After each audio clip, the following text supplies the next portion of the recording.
علی بھائی، آج کا پہلا سوال ہے، 10 محرم الحرام 1442 ہجری کے ایک جلوس کی لائیو ویڈیو چلاتے ہوئے 24 نیوز پر ایک شیعہ مولانا صاحب کی گستاخانہ بدوا بھی نشر ہو گئی، جس میں وہ سرعام حضرت ابو سفیان رضی اللہ تعالیٰ عنہ اور حضرت معاویہ رضی اللہ تعالیٰ عنہ پر لعنت بھیج رہا تھا، نعوذ باللہ من ذالک۔ چنانچہ پیمرا کی جانب سے اس نیوز چینل کے خلاف کارروائی بھی عمل میں لائی گئی، لیکن اس واقعے کی بعض گشت سوشل میڈیا پر تھمنے کا نام نہیں لے رہی۔ اس طرح کے واقعات کے حوالے سے علی بھائی کا کیا موقف ہے؟ دیکھیں جی، ہم اس کو کیٹیگوریکلی کنڈیم کرتے ہیں، اور میں بغیر کسی تردد کے شروع میں یہ ورڈکٹ دے دوں کہ چاہے اہل بیت ہوں علیہم السلام، امہات المومنین ہوں علیہم السلام، یا صحابہ اکرام علیہم رضوان ہو، کسی کی شان میں بھی اس طرح کی گستاخی کرنا یا ان پر لعنت بھیجنا، نعوذ باللہ، سب و شتم کرنا، یہ 100% حرام اور گناہ کبیرہ ہے۔ حتیٰ کہ حضرت معاویہ رضی اللہ تعالیٰ عنہ، حضرت مغیرہ ابن شعبہ رضی اللہ تعالیٰ عنہ، حضرت عمر ابن عاص رضی اللہ تعالیٰ عنہ، خواہ یہ 3 شخصیات ہی کیوں نہ ہوں جن سے مولا علی رضی اللہ تعالیٰ عنہ علیہ السلام اپنی وفات تک ناراض رہے، اس کے باوجود صرف علمی اختلاف کی ہم اجازت دیں گے، ان کے بارے میں گالی گلوچ کرنا یا لعنت بھیجنا یہ مسلمانوں کی روش نہیں ہے۔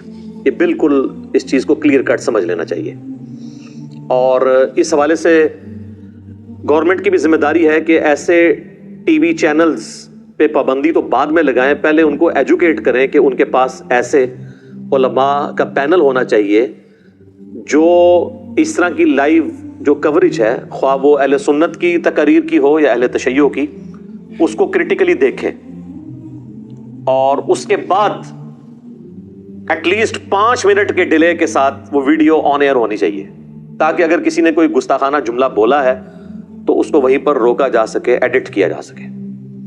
ادروائز یہ سلسلہ پھر تھمے گا نہیں، اور ایجوکیشن اس میں ضروری ہے۔ اور حیران کن بات ہے کہ ٹی وی چینل پہ تو پیمرا نے پابندی لگا دی ہے، اور وہ جو بدبخت کھڑا ہو کے یہ سارے بکواسات کر رہا تھا اس کو بھی پکڑا کسی نے کہ نہیں؟ اصل تو اس کو پکڑنے کی ضرورت تھی۔ کچھ عرصہ پہلے آپ کو پتا ہے کہ سیدنا ابو بکر صدیق رضی اللہ تعالیٰ عنہ علیہ السلام کی شان میں بھی ایک غالی رافضی، بلکہ اسے نصیری کہنا چاہیے، آصف علوی نے جو ہے وہ گستاخانہ جملہ بولا اور معاذ اللہ تکفیر کی ان کی، تو اس کے جواب میں میری ڈیٹیل ویڈیو آئی تھی، الحمدللہ لاکھوں لوگوں نے یوٹیوب پہ دیکھی ہے۔ میں نے جذباتی رد نہیں بلکہ علمی رد کی ہے۔ جذباتی رد تو آج کل سوشل میڈیا پہ ان لوگوں کا بہت ہو رہا ہے، وہ ان کا کر رہے ہیں یا ان کا کر رہے ہیں، اور بڑی بڑی کانفرنسز ہو رہی ہیں، اور وہ تنظیمیں کہ جن کی وجہ سے امت کو اور خصوصاً ملک پاکستان کو امن کے اعتبار سے یہاں پر کئی ایک تکلیف کا سامنا رہا اور فسادات بھگتنے پڑے کئی دہائیوں تک، وہ دوبارہ سے تنظیمیں اب منظر عام پہ آ گئی ہیں، اور اسی مکتب فکر کے علماء جو ان تنظیموں کے ایٹیچیوڈ کے اوپر خود تان کرتے تھے، اب وہ خود ان کی سربراہی کر رہے ہیں۔ تو اس طرح کی تنظیموں کا باہر نکلنا بیسیکلی اس قسم کی ذلیل حرکتوں کا ریونج ہے۔ میں اس کو جسٹیفائی نہیں کر رہا۔ جس طریقے سے ڈاکٹر اشرف آصف جلالی صاحب نے سیدہ فاطمہ سلام اللہ علیہا کے بارے میں ایک خود ساختہ جھوٹا جملہ بولا، اور اس کے ریونج میں اہل تشیع کی جانب سے سیدنا ابوبکر صدیق رضی اللہ تعالیٰ عنہ علیہ السلام کی گستاخیاں شروع ہوئی، بالکل اس طریقے سے جب یہ والا ایٹیچیوڈ ہوگا جو یہ اڈاپٹ کیا گیا اہل تشیع کے غیر ذمہ دار ذاکر یا عالم کی جانب سے اعلانیہ، تو پھر ظاہر ہے کہ وہی تنظیمیں جن سے آپ کو اختلاف تھا، اب دوبارہ ان کو موقع مل گیا کہ وہ اپنا وہ سودا اپنی پبلک میں بیچیں۔ تو یہ دونوں طرف کی علماء کو دیکھنے کی ضرورت ہے کہ یہ کس طرف امت کو لے کے جا رہے ہیں۔ اور یہاں پر میں اہل تشیع سے بھی کہوں گا کہ وہ اپنے جو بڑے علماء ہیں ان کی ذرا ویڈیوز دیکھیں، خصوصاً یہ آصف علوی والے مسئلے پہ بھی ذمہ دار علماء نے کہا کہ یہ غلط کام ہوا ہے، یہ گناہ کبیرہ ہے اس طرح کی بات کرنا۔ اور اس سے بھی بڑھ کر جو مفتی اعظم ایران ہیں، امام ان کے خامنائی صاحب، ان کا تو بہت پہلے فتویٰ آیا تھا جب یاسر الحبیب جو غالی رافضی ہے، جو امام خمینی کو بھی کافر کہتا ہے، وہ اتنا غالی رافضی ہے، اس نے جب سیدہ عائشہ کی توہین کی تو اس وقت خامنائی صاحب نے باقاعدہ فتویٰ دیا کہ اہل سنت کے مقدسات کی توہین کرنا حرام ہے اور ایسا شخص شیعت سے خارج ہے. اور اسپیسیفکلی انہوں نے کہا کہ امہات المومنین کا جہاں تک تعلق ہے ان کی نسبت رسول اللہ کے ساتھ ہے صلی اللہ علیہ وآلہ وسلم. ان کی توہین رسول اللہ کی توہین ہے. بس یہی اب کیا جا سکتا ہے. باقی جو بھونکنے والے ہیں ان کو آپ, یہ تو حکومتوں کا کام ہے نا کہ ان کو روکیں. علماء کا تو کام جہاد بالقلم ہی ہے نا, اور زبردستی تو نہیں کر سکتے. ہمارا جو جھگڑا ہے وہ ہے گستاخانہ الفاظ کے اوپر, لعنت کرنے کے اوپر, سب و شتم کرنے کے اوپر. علمی اختلاف آپ دنیا کے ہر انسان سے کر سکتے ہیں سوائے اس شخص کے جس کی قبر مدینے میں ہے, امام اعظم محمد رسول اللہ صلی اللہ علیہ وآلہ وسلم. اور صحابہ کرام کیا کرتے تھے؟ صحیح بخاری اور صحیح مسلم دونوں میں یہ حدیث موجود ہے, اور یہ حدیث خود ایک ناسبی روایت کر رہا ہے, مروان بن حکم, اور اس نے امام زین العابدین کو یہ بات بتائی, امام سجاد کو, بخاری میں بھی ہے مسلم میں بھی, کہ میں اس مجلس میں موجود تھا جہاں پر سیدنا عثمان اور سیدنا علی کا اختلاف ہو گیا حج تمتع کے مسئلے میں. حضرت عثمان حج تمتع پہ پابندی لگانا چاہتے تھے, حضرت علی کہتے تھے نبی علیہ السلام نے حج تمتع کو جاری کیا ہے, یہ سنت ہے, آپ اس پہ پابندی نہ لگائیں. اتنی مشکل سے حضور نے یہ مشرکانہ ایک رسم توڑی تھی, کیونکہ عرب کے لوگ حج والے سفر میں عمرے کو گناہ سمجھتے تھے. نبی علیہ السلام نے اس کی اجازت دی, امت کے لیے آسانی فرمائی. تو جب حضرت عثمان اپنی بات پر ڈٹے رہے, حالانکہ خلیفہ راشد تھے, تو حضرت علی نے کہا کہ میں کسی بھی شخص کی وجہ سے رسول اللہ کی سنت کو نہیں چھوڑ سکتا. میں حج اور عمرے کی اکٹھی نیت کرتا ہوں, یعنی جمع کرنے کی, چاہے وہ قران کی شکل میں ہو یا تمتع کی شکل میں. تو انہوں نے سنت کو اڈاپٹ کیا. اس پہ حضرت عثمان نے کوئی ان کو جیل میں نہیں ڈلوایا, نہ کسی نے کہا کوئی گستاخی ہو گئی, کیونکہ ان کو پتا تھا حضرت علی جو ہے وہ دلائل کے ساتھ علمی رد کر رہے ہیں, اور نبی علیہ السلام کی سنت تو ہے. خیر یہ الگ سے ٹاپک ہے. اسی طریقے سے جامعہ ترمذی میں حدیث ہے, اہل شام میں سے ایک شخص آتا ہے حضرت عبداللہ بن عمر کے پاس, حضرت معاویہ کا دور ہے, اور شامی تو آپ کو پتا ہے ان کی ایک اٹیچمنٹ بھی ہے, اور وہ شام سے آتا ہے. حضرت معاویہ نے پھر اپنے دور کے اندر حج تمتع کے اوپر پابندی لگائی, حضرت علی نے اس کو بحال کیا تھا, لیکن پھر وہ پابندی جب دوبارہ لگی تو امت نے ایکسیپٹ نہیں کیا. تو عبداللہ بن عمر سے آ کے وہ شخص کہتا ہے, ترمذی کے الفاظ ہیں, کہ بتائیے حج تمتع جائز ہے, ایک ہی سفر میں حج اور عمرے کو جمع کرنا؟ تو ان کا جائز, یہ تو سنت ہے, یعنی نبی علیہ السلام کا جاری کردہ طریقہ. اگرچہ آپ نے قران کیا, لیکن وہ بھی ایک حج اور عمرے کو جمع کرنے کی شکل ہے. تو اس نے آگے سے کہا کہ آپ کے والد حضرت عمر تو اس سے منع کرتے تھے. تو انہوں نے کہا بتاؤ کسی چیز کو نبی صلی اللہ علیہ وآلہ وسلم جاری فرمائیں اور حکم دیں اپنے اصحاب کو, اور میرے والد اس کی مخالفت میں کوئی بات کریں, تو میرے باپ کی بات مانی جائے گی یا رسول اللہ کی صلی اللہ علیہ وآلہ وسلم؟ اس نے کہا جی نبی صلی اللہ علیہ وآلہ وسلم کی بات مانی جائے گی. تو انہوں نے کہا پھر نبی صلی اللہ علیہ وآلہ وسلم نے حج تمتع کا حکم دیا. یہ ایک الگ سے ٹاپک ہے, اس طرح کے اور کئی ایک اختلافی موضوعات ہیں. مسئلہ نمبر 197 میرا یوٹیوب پہ ریکارڈڈ موجود ہے, وہ آپ دیکھ سکتے ہیں. اماموں کی گستاخی کا الزام. یہ تو اماموں کو لے کے بیٹھے ہوئے ہیں نا, ہم تو بتا رہے ہیں خلفائے راشدین سے صحابہ کرام اختلاف کر لیتے تھے علمی دلائل کی روشنی میں.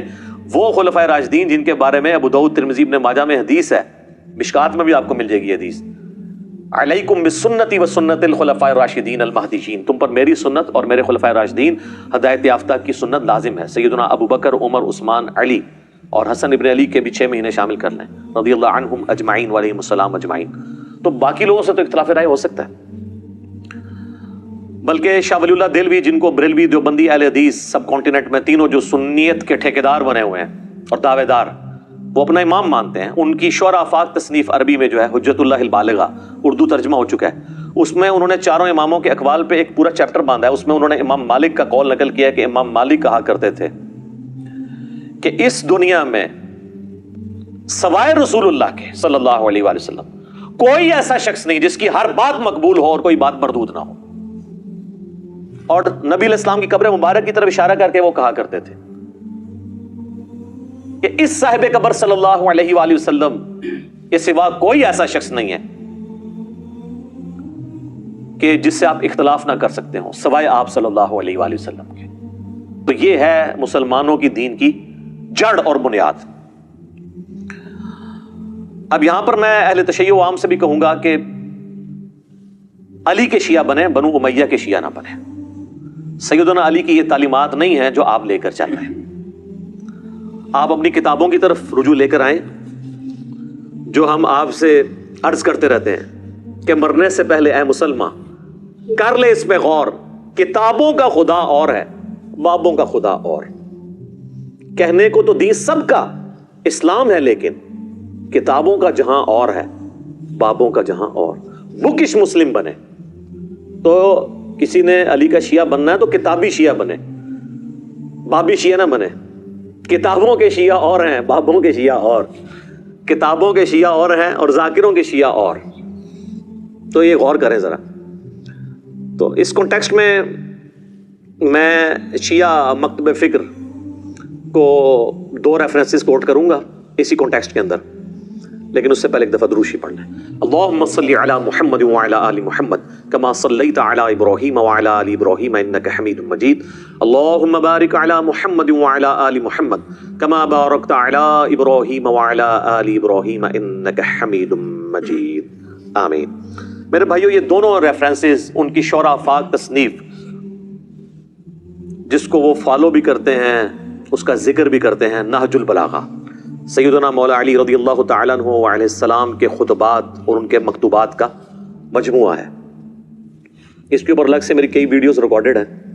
بہرحال نہج البلاغہ کو مقبولیت اہل تشیع کے ہاں جتنی حاصل ہوئی عرب و عجم کے اندر اور کسی کتاب کو نہیں.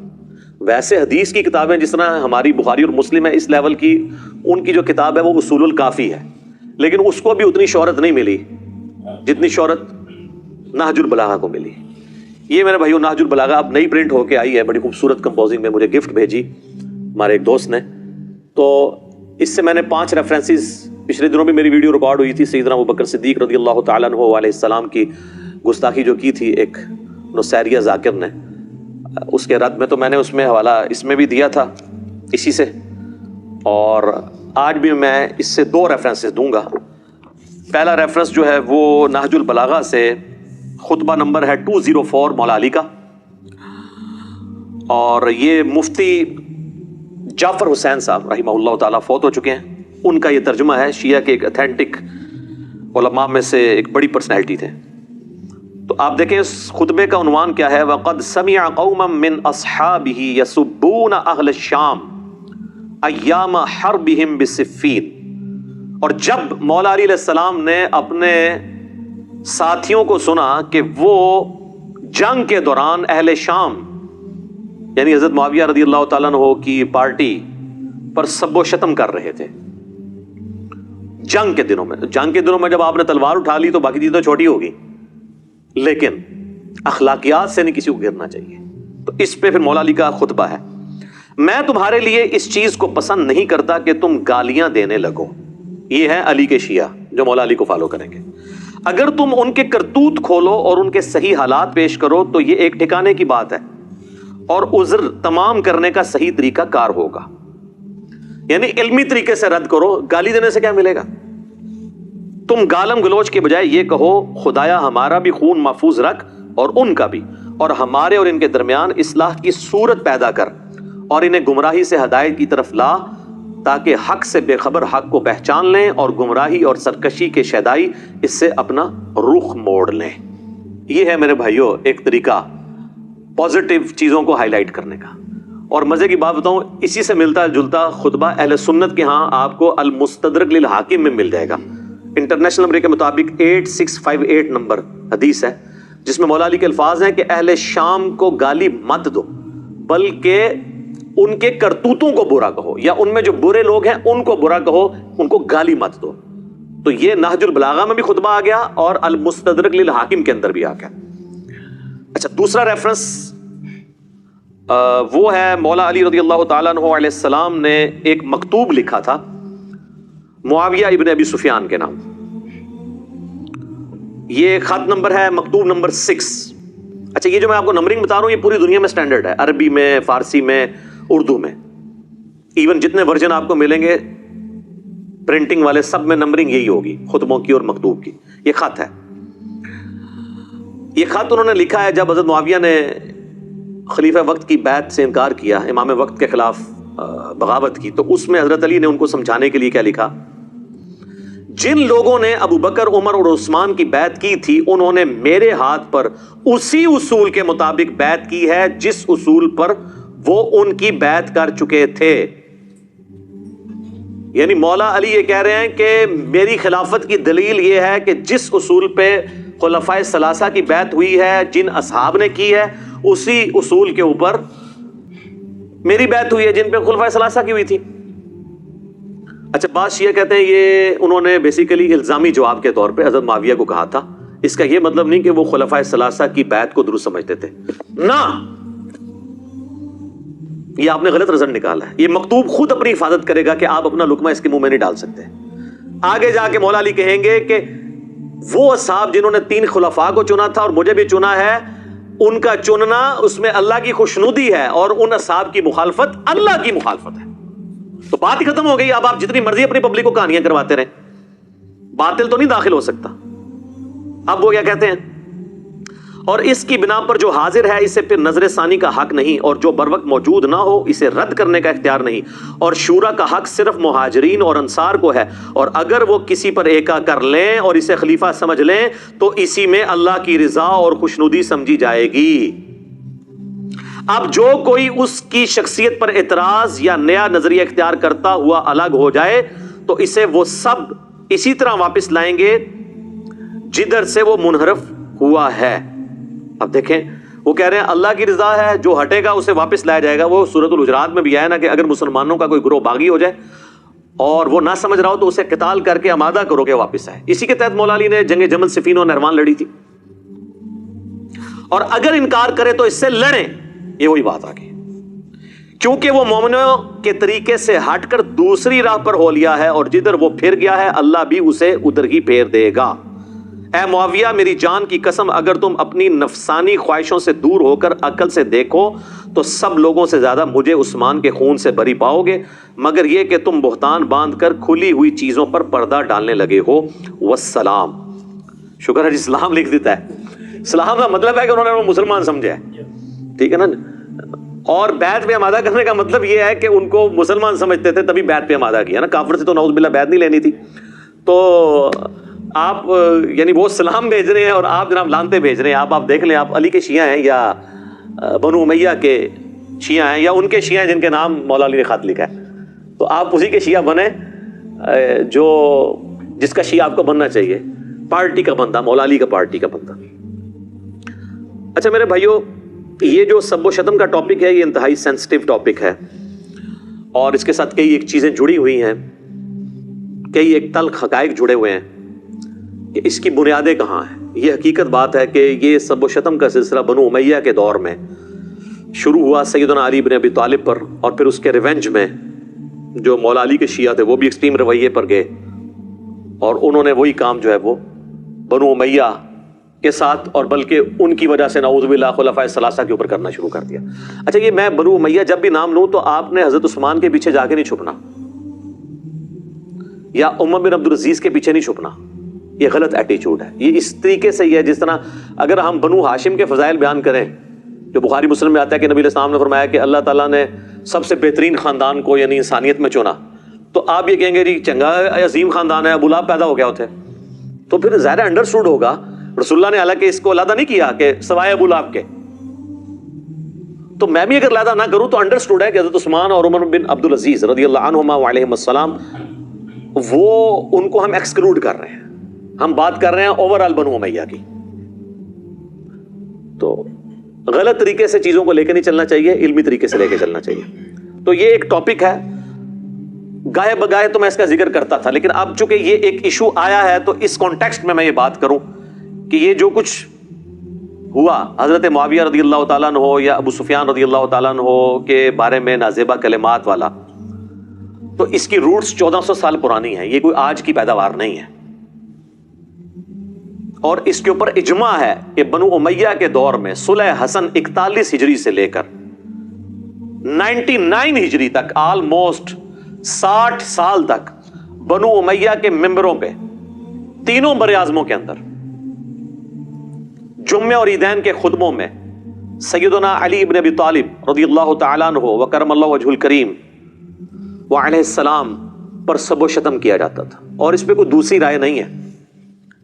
یہ تو ضرور رائے ہے کہ حضرت معاویہ کے حکم سے ہوتا تھا یا ان کے چیلے خود سے کرتے تھے، اور وہ بھی ظاہر ہے کہ ایک آنکھیں بند کرنے والی بات ہے۔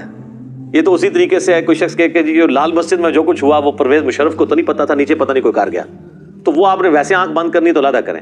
بال حدیثیں کیا کہتی ہیں وہ انشاءاللہ آپ کو پتہ چل جائے گا کہ کون کروا رہا تھا اور کس کے کرنے سے ہو رہا تھا۔